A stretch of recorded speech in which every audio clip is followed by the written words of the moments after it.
Hey folks, Pastor Steve Baki here with the Open Door Christian Church.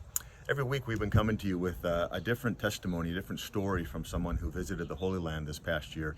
And to introduce that today, I want to just ask you a simple question. In the middle of all of the noise and the craziness and all of the staying at home and being physically distanced and all that, do you have a quiet place?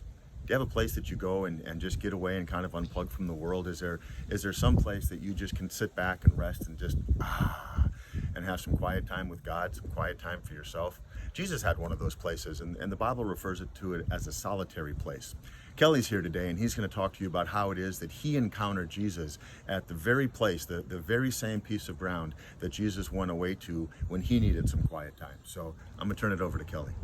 Hi everyone, Kelly Terwisha. Sherry and I were able to go to Israel in February with Steve and Deidre through our church, the Open Door Christian Church, and they have asked for us to explain one of the first times that Jesus really became real to us on the trip to Israel. The first time that there was many times throughout the trip, but the first time that was really kind of the wow moment for me was on the Mount of Beatitudes, where Jesus gave the Sermon on the Mount.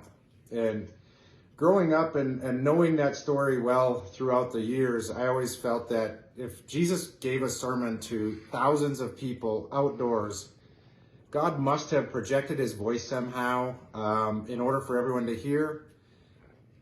But actually, the morning that we were on the Mount of Beatitudes, where Jesus gave the Sermon on the Mount, the sun was shining. There was a slight breeze coming up off from the Sea of Galilee.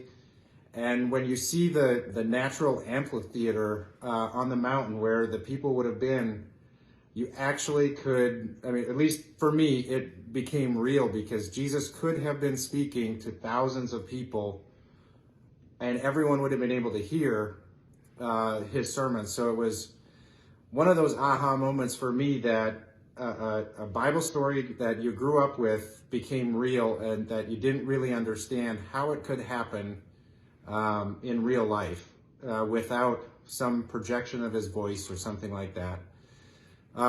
Many other times throughout the trip that were just amazing. I would highly suggest that anyone that has an interest, do what you can to try and make it happen, to be able to go to Israel and walk where Jesus walked, touch the places where he stood, where he was, and it's an amazing experience. Thanks for the church for allowing us to go on the trip and lining it up, and we look forward to going again sometime in the future.